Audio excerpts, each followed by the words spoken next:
The book had never been a bestseller.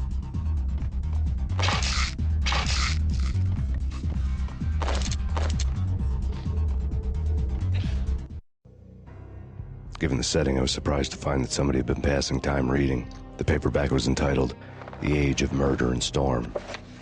The blurb on the back mentioned Norse mythos and Ragnarök, the end of a Viking world with a terrible winter that covered the earth in ice, when vile crimes were rampant and all humanity lost. I could see how somebody impressionable might get it into their head that we were at the end of time. I was also beginning to see what the nightclub and its owner were all about. There he is!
Books on the occult had been piled on the table.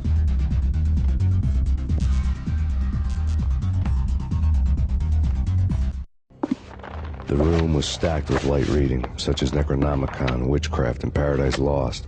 Old exotic titles like Malleus Maleficarum and De Umbrarum Reini Novum Portis. Books with pentagrams on their covers, all dealing with the occult and the infernal, lying between stacks of horror videos and a couple of Ouija boards.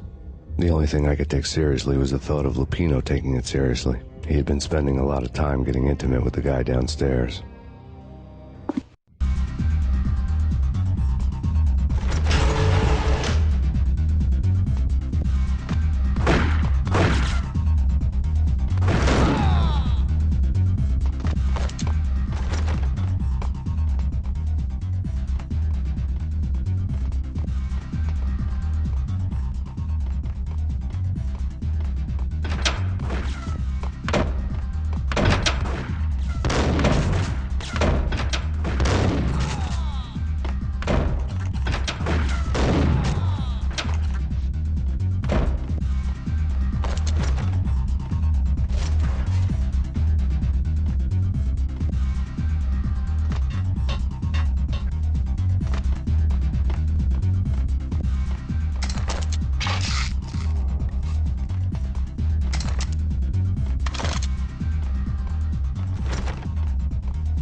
Karaoke never was my scene.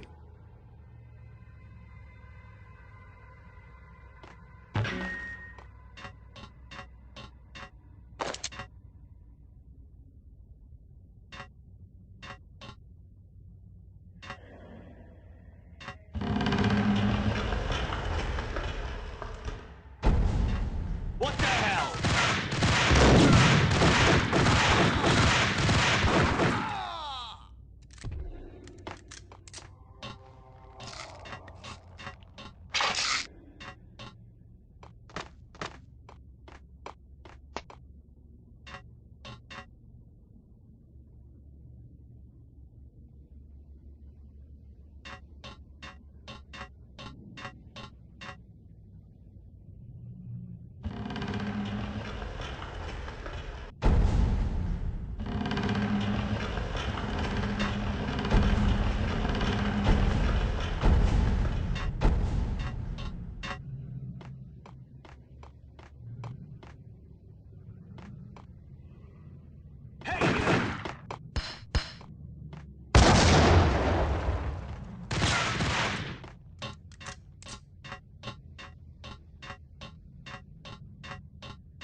The backstage area led to Lupino's inner sanctum.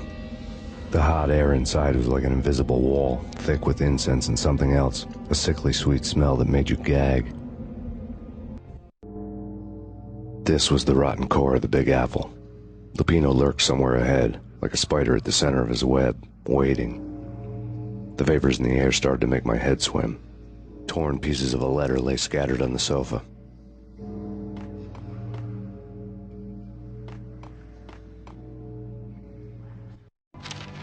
Punchinello had threatened Lupino in writing. The note had been torn to pieces, bloody fingerprints all over them. Don't want you to think that one of my boys is not playing with a full deck. Shape up, Jack. We are running a business here. I'd hate to send the trio to strong-arm you. The trio were the Don's notorious henchmen. It was obvious that Lupino hadn't been intimidated by the threat. Lupino's notes covered the table.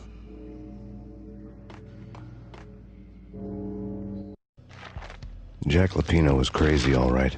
The table was scattered with notes of demented arcane nonsense written in rusty blood, a mishmash list of demons, devils, and dark gods evoked. Beelzebub, Asmodeus, Baphomet, Lucifer, Loki, Cthulhu, Lilith, Hela, blood given to you all. He was after that old Faustian deal, your soul for power and fortune. Just sign on the dotted line with your blood. Lupino's notebook lay on the pedestal. Jack Lupino was crazy, all right. Mythic wolves, let loose to devour the sun and the moon. Lupino is the wolf. I'm Mr. Beast, the big bad Fenris wolf. I'm the end of the world man, wearing the flesh of fallen angels. After Y2K, the end of the world had become a cliché. But who was I to talk? A brooding underdog avenger alone against an empire of evil, out to right a grave injustice. Everything was subjective. There were only personal apocalypses. Nothing is a cliché when it's happening to you.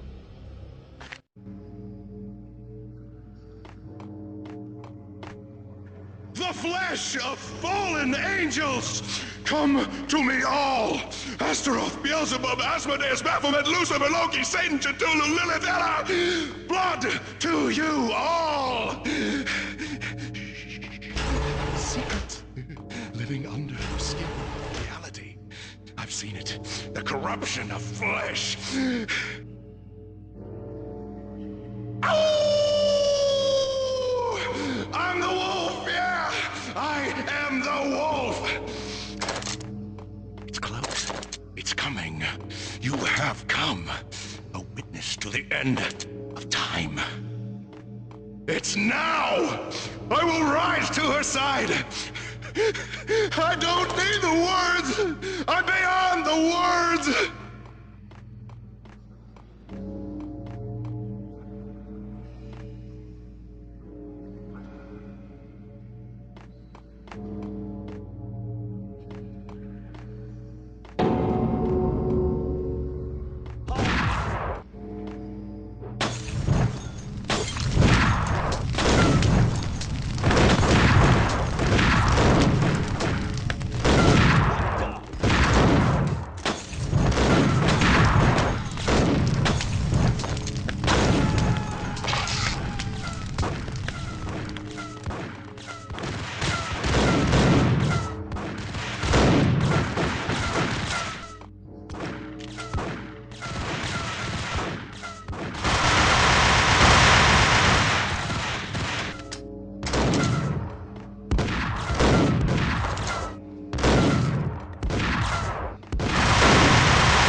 I had known there'd have to be a catch in it somewhere, and this one was the Empire State Building of catches. Lupino was pumped up and dying to go 15 rounds with a mutant alligator.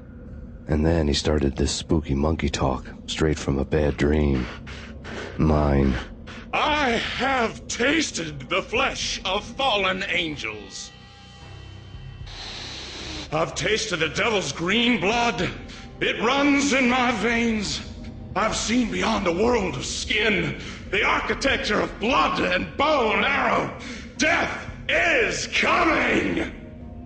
She is coming, and hell follows with her. This is the twilight winter. I am ready to be her son. Her time is now, and all who stand in her way must die!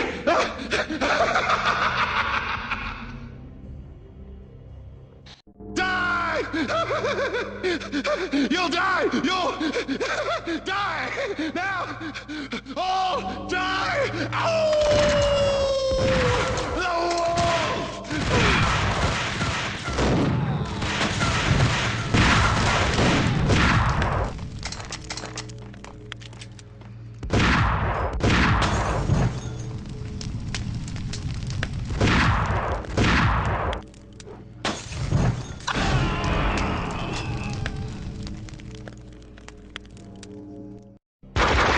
Lupino finally went down. I wanted to make real sure he'd stay that way. V was a bad monster. Turned them into friggin' zombie demons from outer space. I think he's dead already. Huh? And that's when it happened. But dead or not, you've got the wrong guy. In stepped this knockout femme fatale, holding a gun to my face. I returned the favor.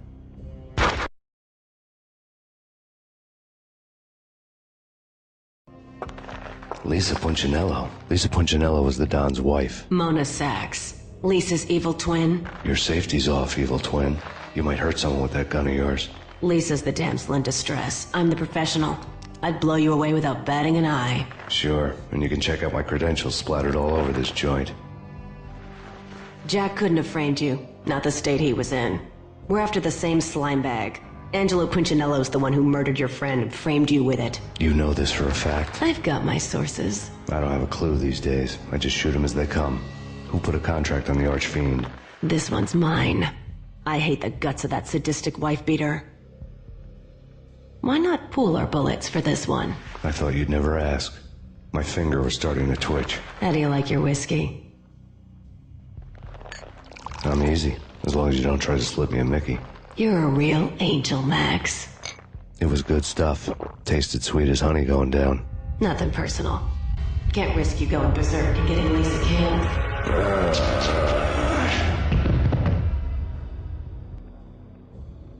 The nightmare was always the same. Violent shapes moving in darkness, old and ugly. The killer's mad laughter was a riddle filled with wicked innuendo.